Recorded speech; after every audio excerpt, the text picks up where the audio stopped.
Hi, everybody. Welcome back to Diabetes Boot Camp. My name is John Vredenberg. I am a dietitian and diabetes educator in the UF Health Jacksonville Employee Wellness Program. And as many of you know, we are doing Diabetes Boot Camp to help bring you front and center with some important diabetes information to help you live a healthy and happy life with diabetes. And today's session is the second session in our program, and we're going to be talking about something that probably gets the most questions when it comes to diabetes self-management, and that is healthy eating. And because of that, I've enlisted the help of our brand new dietitian here in Employee Wellness. I say brand new, she's actually been here a few months, Krupa. But ladies and gentlemen, I'm going to turn this over to Krupa Patel, who is our dietitian here in Employee Wellness Jacksonville, and let her tell you a little bit more about some of the important tips for healthy eating and diabetes self-management. Take it away, Krupa. Hi guys, good afternoon. Like John said, my name is Krupa, and today we'll be talking about healthy eating.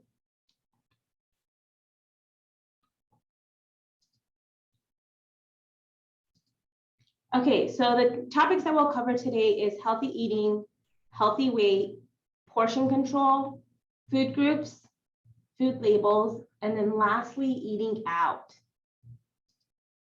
So the first topic we'll be talking about is healthy eating. So one goal for healthy eating is to prevent the long-term complications of diabetes. If a person already developed diabetes, healthy eating can aid in its treatment.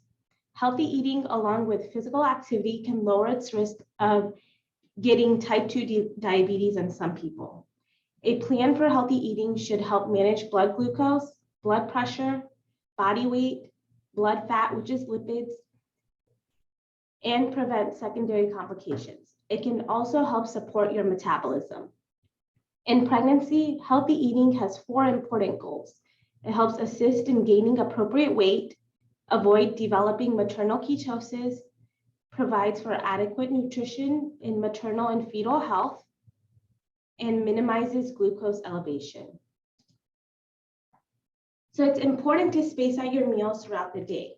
Going too long without food may result in excessive hunger, which can lead to overeating later on. Eating every 4 to 5 hours keeps your body's cells energized and helps prevent hypoglycemia, which is low blood sugar. If you go too many hours without eating, your metabolism starts to slow down in order to save energy. A slow metabolism promotes storage of fat. Eating breakfast can jumpstart your metabolism and begin your calorie burning process. If you are pregnant with diabetes, gestational diabetes, or pre-existing diabetes, you may benefit by eating snacks to avoid hunger between meals and help prevent overeating during meals. Certain foods raise blood glucose levels more than other foods. Foods high in carbs have the greatest effect on blood glucose after eating. So choosing the right type of carbs at each meal and snack can help you maintain more of a consistent blood glucose trend. If pregnant, you may need to restrict or reduce certain high carbs foods to manage your blood sugar levels. Gradually decreasing the amount of salt in your diet can help reduce blood pressure. Regular table salt is about 40% sodium, and it contains about 2,400 milligrams of sodium per tablespoon.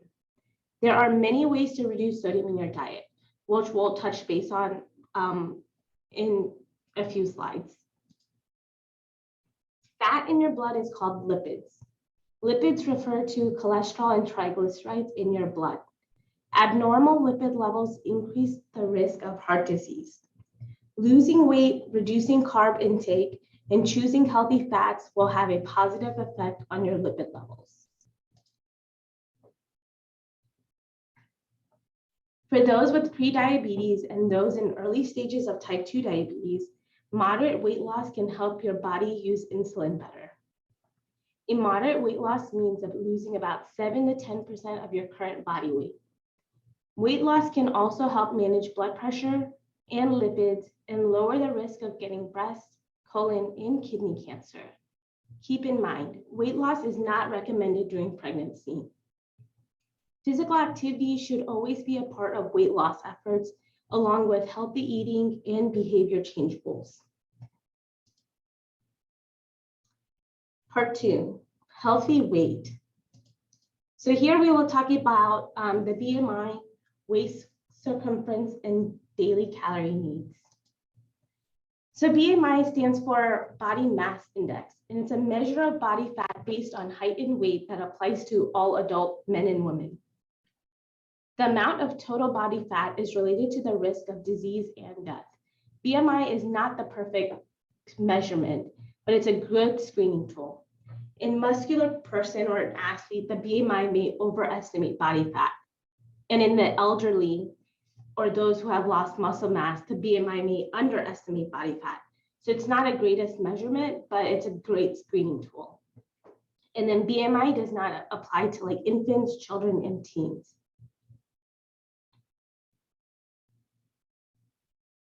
Weight gain during pregnancy. The amount of weight you gain during pregnancy is important for a healthy pregnancy, for you and the long-term health for you and the baby. Gaining less than recommended amount of weight in pregnancy is associated with delivering a baby who is too small. Some babies born too small may have a difficult time starting breastfeeding and may be at increased risk of illness and may even experience developmental delays.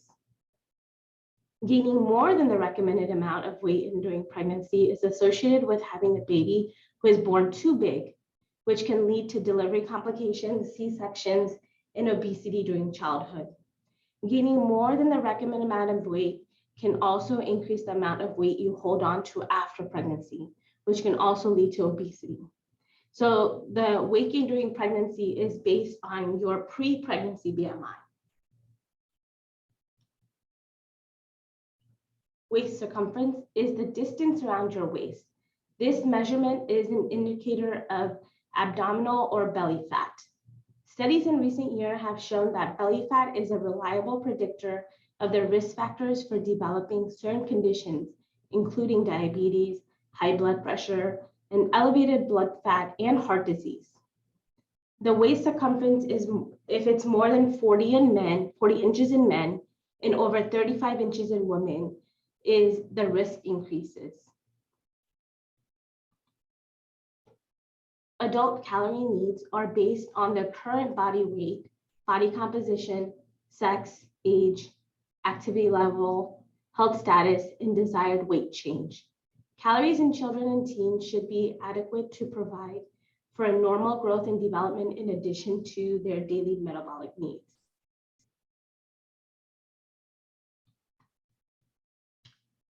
So part 3, portion control.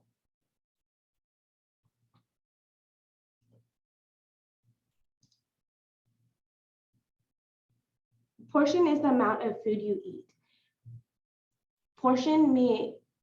The portion you eat may actually be several serving sizes. Portion management.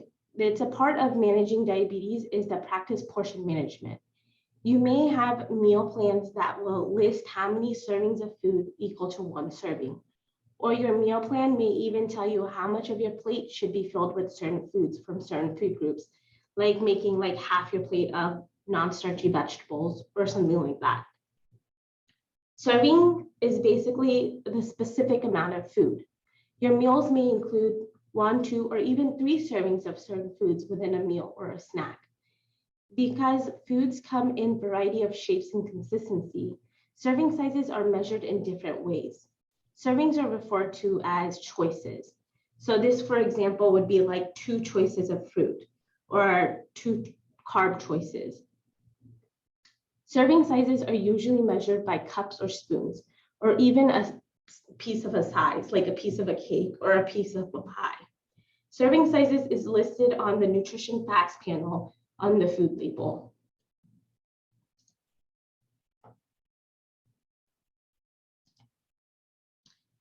So food groups. So when carbohydrate foods are eaten, they break down into glucose. Glucose is the medical word for sugar. So during digestion, the sugar passes through the walls of the intestine and enters the bloodstream. causing the blood glucose levels to go up after eating. Carbs have an immediate effect on blood glucose levels. Important to spread out the carb. That's why it's important to spread out the carbs throughout the day.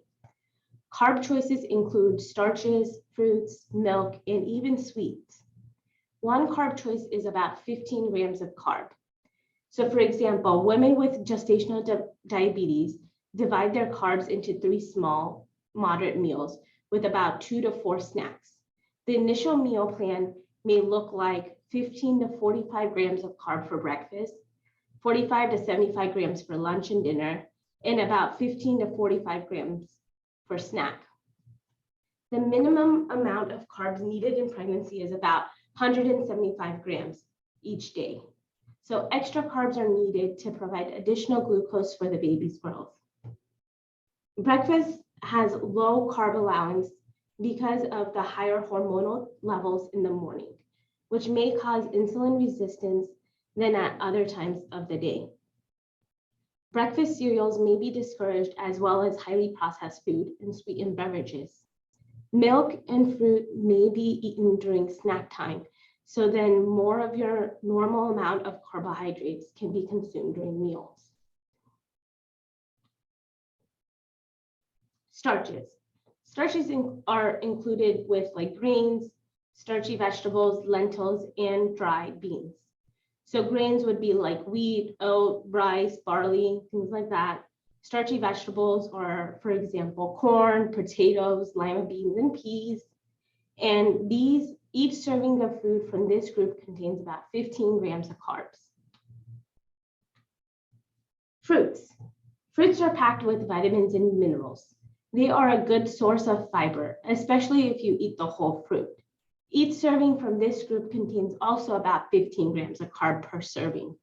A serving of juice is absorbed a lot quicker than the carbs from a serving of a whole fruit. So it's better to eat a whole fruit instead of juice. But juice is sometimes used for treatment of low blood sugar, hypoglycemia. So a balanced meal usually includes about 2 servings of fruit per day.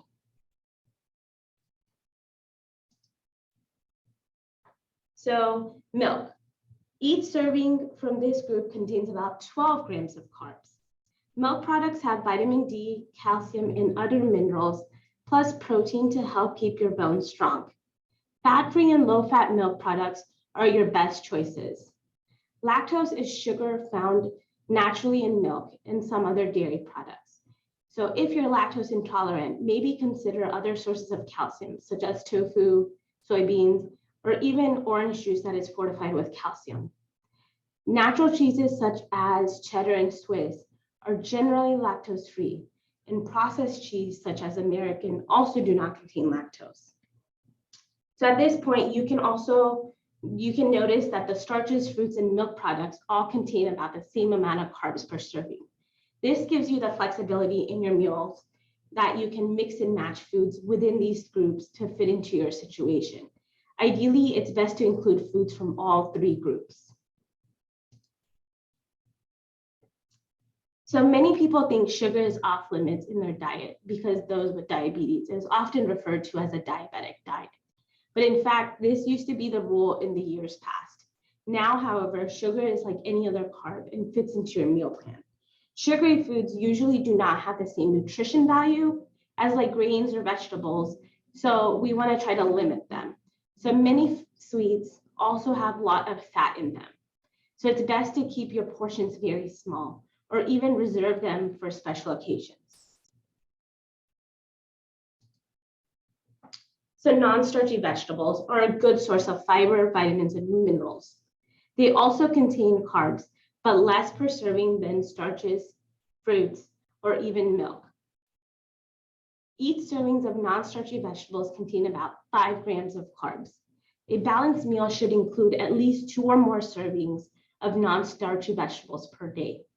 To get the most nutrition from non-starchy vegetables, eat them raw, microwaved, or steamed to help preserve their vitamin and mineral content. Glycemic index is a system that ranks carb foods according to the effect of blood glucose levels. The blood glucose rises from a particular food that is compared with the rise caused by pure glucose. The higher the rise in the blood glucose, the higher the number on the glycemic index.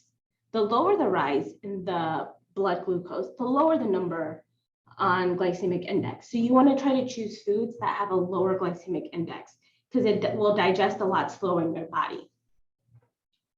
Glycemic load is a combination of glycemic index value with the carb content of food, of the serving of the food. So the glycemic index, if it's 10 or less, is low, 9 to 11 is medium, and 20 or more is high. Protein is a nutrient that is a nutrient in the food that helps tissues grow and repair after injury. Meat and meat substitutes contain proteins, vitamins, and minerals. Proteins do not cause the blood glucose levels to rise after meals in individuals with type 2 diabetes, but it does not increase insulin response. Therefore, it's not advised to use protein to treat hypoglycemia. Fat is a necessary part of your diet, but should be eaten in moderation. Fat provides a concentrated form of energy and helps support the growth of your body's cells. Fat helps your body absorb certain nutrients and produce important hormones as well. Each gram of fat contains more than twice the calories of carbs and protein. Be aware of the portions, as eating too much fat can cause weight gain. Fat is naturally found in animal products as well as some plant products. All fats are not the same. So unsaturated fats are usually found in all foods in different amounts. Plants and certain fish contain the most unsaturated fats. They can help raise HDL cholesterol in your body. HDL is known as the good cholesterol because it improves your status of heart health. Try to choose unsaturated fats over saturated and trans fats. Unsaturated fats are liquid at room temperature, but may turn into solid if chilled. Unsaturated fats include monounsaturated fats and polyunsaturated fats. Polyunsaturated fats include omega-3s and omega-6 fatty acids. These fats play an important role in your brain function. They also help raise HDL, which is the good cholesterol, and reduce triglycerides and LDL, the bad cholesterol levels. So reducing the risk of heart disease.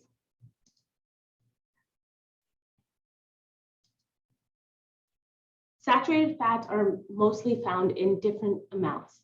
Animal products are generally contain the most saturated fats, but plants also have some. Saturated fats include your LDL. LDL is the bad cholesterol because it increases your risk for heart disease. Saturated fats are solid at room temperature.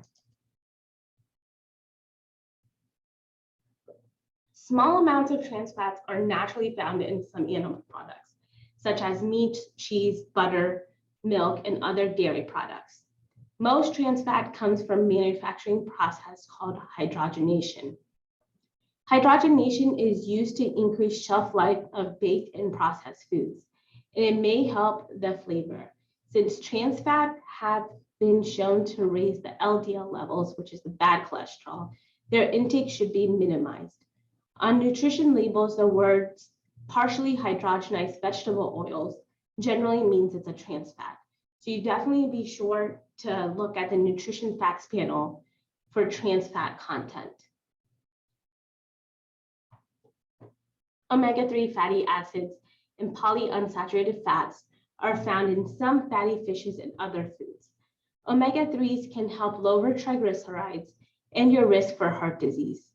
The fish is richest in its kind of fat, are salmon and sardines. Fishes are best sources of omega-3 fatty acids, but several plants also contain alpha-linoleic acid, also known as ALA.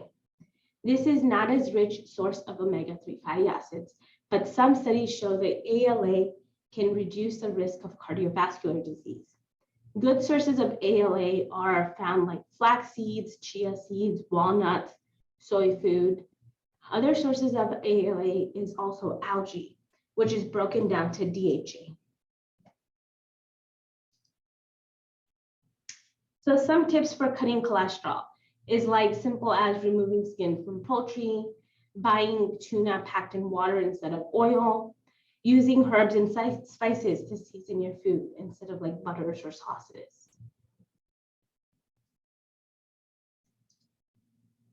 So nutritive sweeteners have calories and can affect the blood glucose levels like any carb source. Nutritive sweeteners include the table sugar, honey, corn syrup, molasses, dextrose, fructose, lactose, and sugar alcohols. Sugar alcohols have less of an effect on blood glucose levels than sugar. They have about half the carb and calories of sugar. Sugar alcohols in excess can cause gas, bloating, and even diarrhea. They usually end in an OL at the end, like sorbitol. Agave nectar is highly processed type of sugar. It comes from the agave plant, which is kind of like a tequila plant. Agave nectar is about 1.5 times sweeter than sugar and has about 60 calories per serving, per tablespoon, and 40 calories is sugar. Agave is not healthier than honey, sugar, high fructose corn syrup, or any type of other sweetener. High fructose corn syrup and corn syrup are made from corn. Sugar and high fructose corn syrup have almost the same level of sweetness. High fructose corn syrup is usually found in soft drinks, baked goods, and some canned products. There's a lot of controversy with the role of high fructose corn syrup in increasing the risk of type 2 diabetes, as well as contributing to escalating rates of obesity as well. Non-nutritive low-calorie sweeteners and sugar substitutes have no effect on the changes in the blood glucose levels. It is important to remember that many foods containing non-nutritive sweeteners contain carbs, and that need to be considered in meal planning. It is recommended to limit the intake of sweetened and non-nutritive sweetened beverages and encourage water intake to limit the intake of these sweeteners. The FDA has extensively tested and approved these products to safe to use. You can cook with several of these non-calorie sweeteners, substituting them for sugar in recipes, like saccharin, acesulfame and potassium, and sucralose are stable at high temperatures and can be used in cooking. Aspartame breaks down at high temps and loses its sweeteners, so it's less suitable for baking. You can also check with the manufacturer for specific information on different types of sweeteners regarding like cooking and baking. So free foods are foods that contain 5 grams of carbs or less and fewer than 20 calories per serving. The American Diabetes Association recommends limiting these foods to about 3 servings, and usually you want to spread them out so there's a minimal effect on your blood sugar levels. So this can include like popcorn or like a few vanilla wafers or baby carrots or blueberries, something like that. Snacks can be incorporated in your meal plan. Well-timed snacks can help you keep your energy up. Snacks can help you avoid become overly hungry so that you are less likely to overeat at meal times. If you choose to use part of your day's calories between meals and snacks, it's best to select foods that also supply positive nutrients. Snack containing fiber can help you fill food. So try to plan ahead so you aren't tempted to just grab whatever's available and not be it healthy. So this can be something like dried fruits and nuts, a little bit of fresh fruit, or rice cakes, seeds, things like that. So fiber is an important part of your diet because it helps improve, it provides the bulk that helps move the food along the intestines, that helps you keep your bowel habits more regular. It curbs hunger and giving you a feeling of fullness, and that can help prevent overeating. Foods containing fiber tend to be rich in vitamins and minerals. It also helps lower cholesterol, and lower risk of colon or rectal cancers. One study showed that very high fiber diet lowered blood glucose levels by 10%. That diet in this study contained about 50 grams of fiber per day. However, most of the people in the US consume only about 10 to 20 grams of fiber per day, which is not likely to affect your blood glucose levels. But 50 grams per day may be difficult to attain and could possibly cause like gas and bloating and may not be tolerated. But try to aim for the recommended amount. So women should be getting about 25 grams per day of fiber and men about 38 grams of fiber per day. A person with diabetes should consume at least 25% grams of fiber per day. Making half your grains whole is recommended for everyone. Whole grain is not been shown to improve blood glucose level, but may reduce inflammation and risk of heart disease. Water next to oxygen is the most important nutrient for the human body. Your body needs water to carry out all of its functions, from supplying oxygen to your cells to removing waste from your systems. Adults need at least about 8 glasses of water per day. By the time you feel thirsty, you're already dehydrated. Also, as people age, they also tend to lose their sense of thirst. Alcohol is not forbidden for most people with diabetes. If adults want alcohol, they should be advised to do it in moderation. 1 drink for women and about 2 or less for men. Keep in mind that alcohol drinks typically contain added carbs. Beer contains carbs from like hops, malt, and barley, wine from grapes, and cocktails may have carbs from mixtures. Even so, you shouldn't eliminate carb foods from your meal in order to have a drink, because it may put you at risk for low blood sugars later on. Foods help slow the absorption of alcohol in the body, so always have something to eat. Each gram of alcohol contributes about 7 calories. 1 serving is about 100 calories on an average. People who have a history of alcohol abuse, pregnant women, people with liver disease or pancreatitis, and advanced diabetic nerve disease, and those with high triglycerides over 500 milligrams should try to avoid alcohol. Table salt is made up of sodium and chloride. Your body needs sodium to function. It's naturally found in many foods and often added to foods during cooking or at the table. So much sodium in your diet can be caused to retain excess fluid. This can raise blood pressure and put an extra strain on your heart. People who have high blood pressure can lower it by reducing the sodium intake. Some studies show that lowering sodium intake is a way to help prevent hypertension. The DASH diet calls for a diet that is high in fruits, vegetables, low-fat dairy, and low in overall fat, cholesterol, and sodium. So some tips that can help is even trying simple as taking the salt shaker off the table, or choosing like foods that have no salt or sodium reduced, like canned vegetables, beans, and trying to rinse them out before using. Try to choose like fresh fruit or over like processed or canned. Even cutting back on like lunch meats, deli meats, things like that will definitely play a big role. Food labels.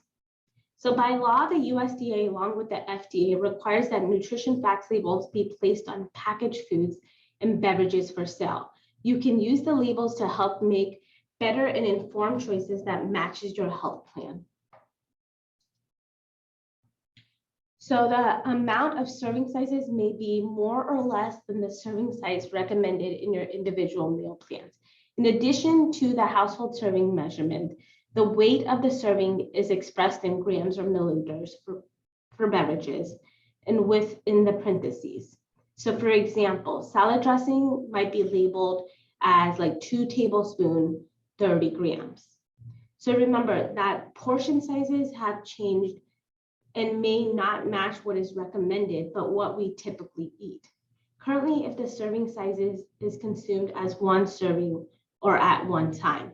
If you eat double or triple the serving listed, you're getting double or triple the amount of each aspect on the nutrition label. And if you only eat half the serving listed, you can divide the nutrition label information in half. Number of serving is considered to be refined as to how many servings based on the serving sizes listed. Calories per serving is the amount of calories in one serving. You can also see how many of the total calories comes from fat. Each gram of fat in a serving contributes to 9 calories. Protein contributes to 4 calories, and carbohydrates contribute to 4 calories. The totals are already calculated for you on the calorie line. The fat per the serving tells you the total amount of fat per serving. The amount of fat is expressed in grams. For heart health, try to choose foods low in saturated fat and trans fat, which is listed in one serving. Replacing foods that contain trans fat with foods that contain unsaturated fat will help lower cholesterol. You will notice that unsaturated fat is not listed. This does not mean the food products don't contain unsaturated fat, but it's just not required to be on the label. So you just have to look at the ingredients list. Cholesterol is also 1 per serving. Choose foods lower in cholesterol. The recommendation to keep the dietary cholesterol is less than 300 milligrams per day. Sodium, if you're trying to reduce salt or sodium, try to choose foods that have less than 480 milligrams of sodium per serving. If the meal, then try to choose meals that are less than 600 milligrams of sodium. Potassium is not required to be listed unless the claim is made or the manufacturer voluntarily provides that information on the label. Potassium is an important element found naturally in foods. Most people don't get enough potassium in their diet. The recommended amount is about 4.7 grams, which is 4,700 milligrams per day. Potassium can help people maintain more normal blood pressure and can also help prevent kidney stones and reduce of bone loss.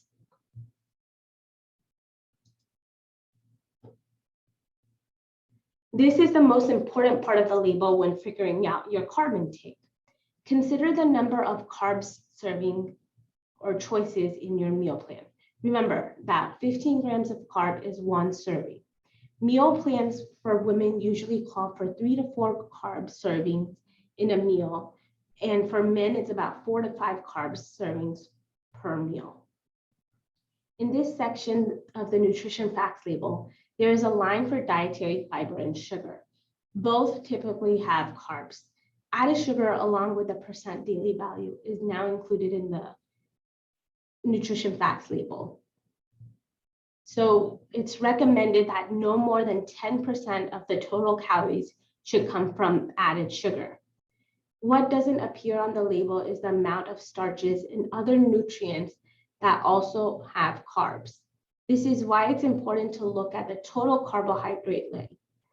Just because no sugar is in the product doesn't mean there's no carbs in it.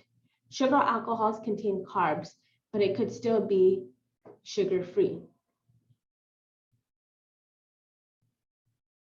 The product can be listed as sugar-free. So when sugar is removed from the product, other nutrients like fat may be added for consistency, texture, or flavor. Protein is the most people consume adequate protein in their diet. When choosing protein foods, choose those that are lean, low fat, or fat-free for the heart health and calorie management. You'll notice that the total unit amount of required or allowed nutrient includes on the labels have changed with vitamin D and minerals, like including potassium, calcium, and iron. Nutrients in 1 serving is not listed, but their percent daily value is listed. No more than 2,300 milligrams for sodium. Potassium is about 4,700 milligrams. Choose foods with higher percent value listed when comparing similar products. The goal is to get 100% of each nutrient's daily value each day. Percent daily value on the section of the nutrition label appears at the bottom. For each nutrient on the label, there's also a percent shown on the far right side of the label. According to the FDA, the percent daily value is general guide to help link the nutrients in the servings of food to contribute to your total daily diet. The percent daily value is based on a 2,000 calorie diet. Your calorie needs may be more or less than 2,000 calories. So to see if a good is high in its or low in a nutrient, try to look at the percent daily value. 5% or less is low in the nutrient, and 20% is more is high in that nutrient. So ingredients is listed right below or on the side of the nutrition facts label. Ingredients are listed by weight. So in order of quantity from the largest ingredient to the smallest ingredient. Eating out. So eating out is a part of modern life. There's a lot of things you can do to stick with your meal plan while eating out. So some of these tips could be like, try to keep snacks on hand just in case your meal is delayed. Or if you know the portion size is big, maybe ask for half of it to go, already placed in a to-go container, or maybe even consider sharing your entree. Try to always start with a salad first, and that will help you from overeating during meal times. Limit the amount of bread you can eat. So even removing the bread basket before your meal comes can help you if it's too tempting. And you can also ask if like a fried meat entree can be grilled or baked, or even ask for like the dressing on the side, or even a low calorie or non-fat dressing. So ways that you can interpret the menu. So if it says Alfredo or like au gratin or scalloped or creamy, that's basically covered in white cream sauce, which is probably higher in fat. Anything that's battered, breaded, crispy, it's all going to be breaded and fried usually. And even like something that says deluxe, jumbo, giant, usually those are going to be like bigger in sizes, so more calories, fat, carbs, and sodium. So try to just watch out for those words. Even though you know that healthy eating is good for you, there may be barriers to prevent you from making healthy choices. So for every barrier, there may be possible solutions. So sometimes we may think like, if you grew up thinking you had to finish everything on your plate, maybe try to stick with smaller plates, so that way it's smaller portion sizes. Or if you stress eat, maybe like instead of like eating, maybe try to cope with other ways to deal with your stress, like going on walks, talking with friends, taking a bath, going for a massage, listening to music, things like that. If you have like no time for breakfast, maybe try to prep it before you go to sleep, or try to wake up 15 minutes earlier. You know, things like that can definitely help you make these positive changes. So thank you everyone for listening to our talk. If you, I can put the link in the chat, or you can scan this QR code to get points for today's talk. We also do one-on-one nutrition counseling, which I can also link down here, or you can also scan the QR code for that as well. Does anybody have any questions?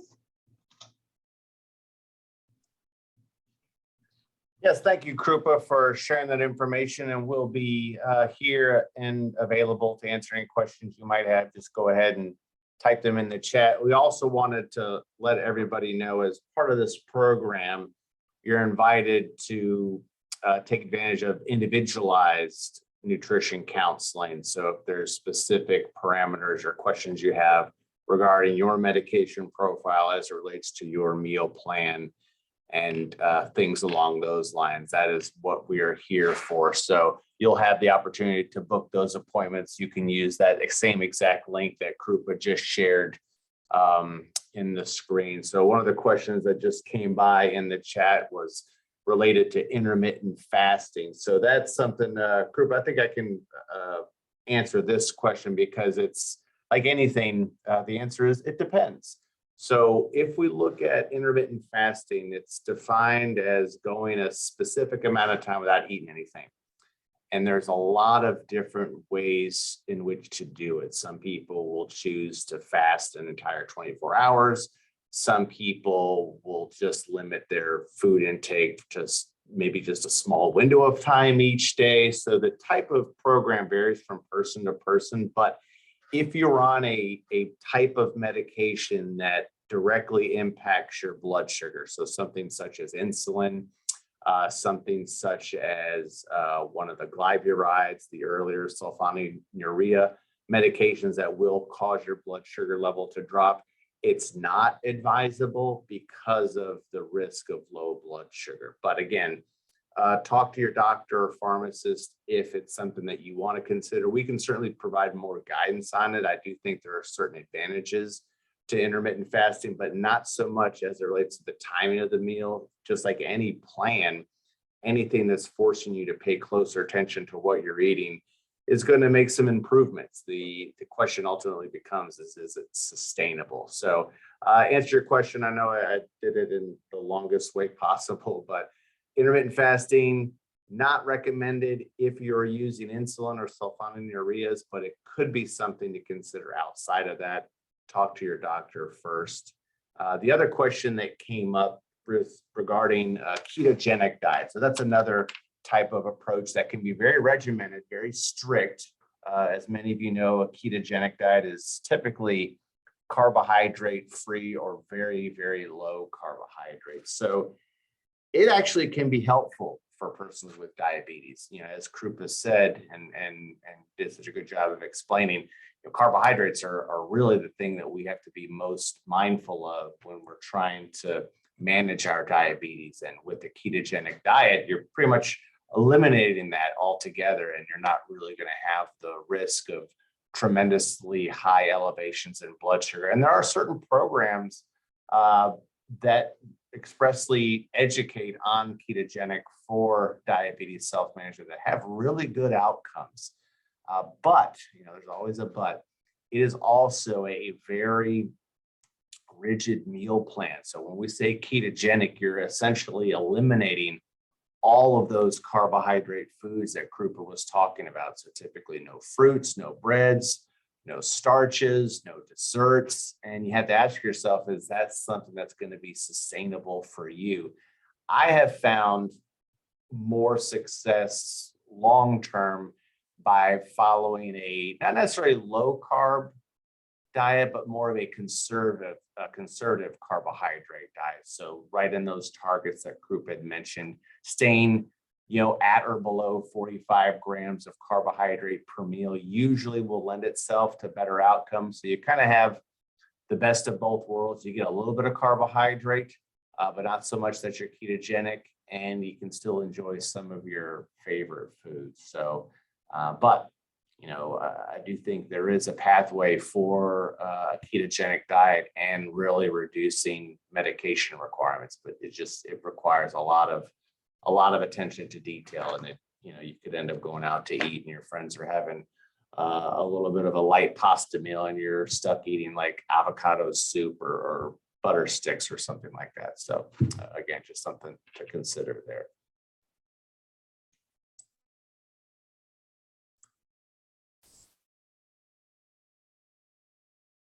All right, there's another question, Krupa. I know I just kind of hijacked the entire talk here, but I want to give you a chance to chime in there too. You have any thoughts on fiber supplements? There's a question there that talks about how they can promote healthy blood sugar levels. You want to take that one? I'm actually